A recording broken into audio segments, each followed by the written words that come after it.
Hello, hello. Welcome in, everybody. My name is Dean Frank, and today I'm here to give my expectations going forward for the Lakers and what I think their ceiling is post All-Star break. I am tapping in the day after the Lakers beat the Nuggets 123-100. I was luckily enough able to be at the game.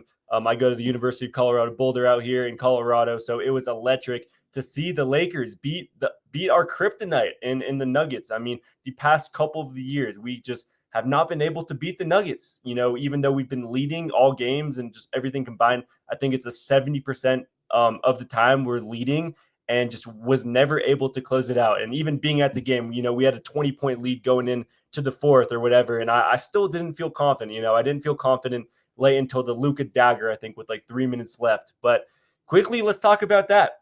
Luka Doncic has finally arrived as a Laker, in full confident form. The first couple of games, he's coming off an injury. He didn't play the first half of the season. Obviously not as confident with the whole crazy trade. And he wasn't expecting it as no one else was. But I think we finally see the Luka Doncic that we all know. He puts up 30, 10, and 7, I believe. And he was definitely the predominant guy with the ball, which was cool to see too, because we had an offensive rating of like over 120. So it was, and when I say we, I'm a big Laker fan. I'm born and raised Los Angeles, so big Laker fan, and hopefully y'all are Laker fans if you're listening, or just basketball fans and tuning in. I appreciate y'all for tuning in. Make sure to go follow me on Instagram, TikTok, Dean Frank Sports. Big rebranding, so I'm happy to be here. But talking more Lakers, looking specifically at the game, Luka, LeBron, Rui, Austin Reeves, all over 20 points. And no, is that going to happen every single game? It's not. But if there is a way that, we can, LeBron's 40 years old, right? He's 40 years old. He's becoming an old guy. But, even though he's not slowing down, we know that he doesn't want to be the number one every single night. It's just not going to happen every single night. Is he going to put up 40 here and there? Sure, because he's that guy. He's the GOAT. But if Luka is able to do this on a frequent basis, I think the Lakers will be good. The Nuggets are coming off a 9-game win streak, right? Sure, they might have played some teams that were hurt and whatnot, but the Nuggets were playing the great ball. They were at their peak. Jokic is him, probably having another MVP year, averaging about 30, 10, and 10, which is insane. And Jamal Murray is coming off a 50-point game, right? So as a Lakers fan, I was not feeling as confident going into the game. But just seeing how it all played out, Lakers in 4. I think the Lakers could beat anybody in a 7-game series. Looking at the West first, I guess the teams at the top right now, we got the Thunder at 1, who are young, probably have the best culture. Looking at the matchup though, it's just like Chet and Hartenstein.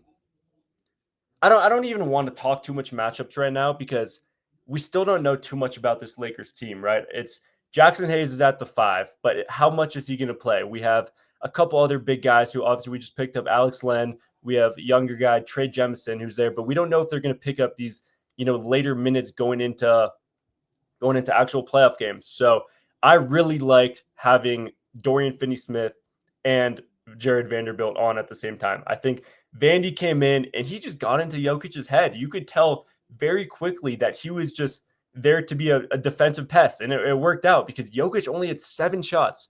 Jokic only had 7 shots. It makes no sense because you would think Jokic would go off when we don't have a true center, right? Jokic only had 7 shots, and he was a big reason why the Nuggets couldn't get going. What he ended up with, just 12 points, which is, very un-Jokic-like. That probably won't happen again. But looking at the Lakers team again, I'm kind of going all over the place. But let's focus right here.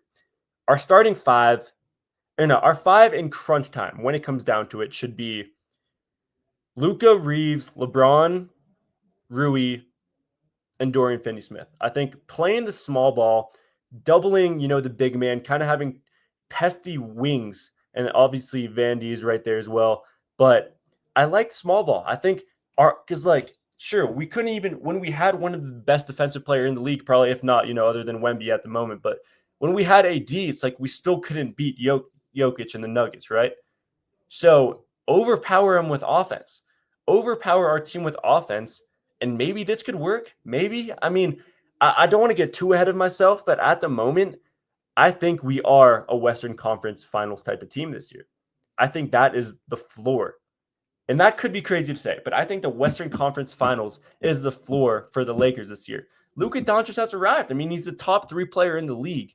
Pairing him up with LeBron, who's the GOAT, 2 top 10 players in the league. Austin Reeves is playing like an all-star. Austin Reeves could be an all-star next year. He can put up 30 on any given night if given the opportunity. You know what I mean? So if we can just share, like, the reason why some of these overpowered offenses haven't been able to work, right? You look at the Suns, D-Book, KD, Bradley Beal, all very ball dominant guys where I feel like LeBron knows how to play without the ball. LeBron can cut. LeBron can do the off-ball things that maybe a KD can't, along with Austin Reeves, who also has been more ball dominant, but he's been able to be a spot up shooter now. And like, we're doing new things that I think needs to be talked about more with like JJ Redick, coach of the year, because this guy is a first time coach and is doing, we just beat the Nuggets, like it's been a tough couple of years for the Lakers, especially with the Nuggets. So I got to stop rambling. When I'm looking at a couple storylines here, what's most important to look at for the rest of the season for the Lakers? Obviously got to stay healthy, but first we got to, like, let's look at the front court. How much time is Jackson Hayes going to play? I know he's starting. I know, he isn't the defensive threat that we need. So are we going to play small ball? Are we going to have Rui, Vanderbilt, and Dorian Fifth? Like, how many minutes are they going to play in crunch time, right? That's kind of like the main storyline looking at this team, because we know what we're going to get with Luka, LeBron, and Austin Reeves, right? At least on the offensive side of things.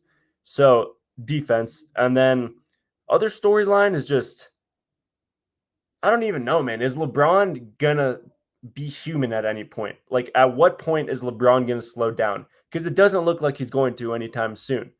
If LeBron is gonna be that guy able to put up, even just 25 and 5, and because now we have Luka, it's like our offense will be fine. Our offense will be so fine.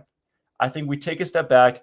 The doubleheaders are going to kill us going into the rest of the season, but I really like where we're at. I think we've beaten the Celtics, we've beaten the Warriors, we've beaten the Nuggets, we've beaten the Knicks, we've beaten some top teams in the league, right? We know we could do it. It comes into play as like how quick is the chemistry gonna work out, because the ceiling, I mean, the goal is a championship. When you have LeBron on your team, your goal is always a championship. Just added Luka, who single-handedly took the Mavs to the championship last year. He's only 25 years old, still in his prime. So the goal is a championship. Can we get there? It's going to be tough to beat the Thunder. It's going to be tough to beat the Thunder and the Nuggets, of course. But other than that, I think the West is ours. I think the West is so stacked, but at the same time, it's like nobody wants to play the Lakers. I promise you that. Nobody in the league wants to play the Lakers right now. Our offense is just too star-powered. Because you sub Luka out, you put LeBron in, LeBron's on the bench, you got Luka. Like, it's just hard to it's almost impossible to defend.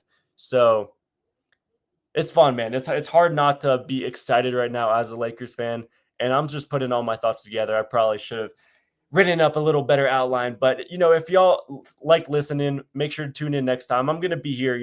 We are going, I think, 3 times a week. I'll be doing a weekly show, whether it's Lakers and any other big storylines happening in the NBA. We'll be talking March Madness soon as that comes up, but I appreciate y'all for tuning in. If I was a little bit all over the place, I apologize. We are kind of heading into a new rebranding era here, so stay tuned. Follow me on all socials. Comment down below what you think the ceiling for the Lakers are, and were you surprised that we were able to beat the Nuggets? Because honestly, I was. Even being there, like I said, we were up 15, like with a couple minutes left, and I still did not feel the dagger yet until late. But man, am I happy to see Luka playing like himself, and it is going to be scary for other teams heading forward. I'll tell you that. Go Lakers, and have a great rest of your day, everybody.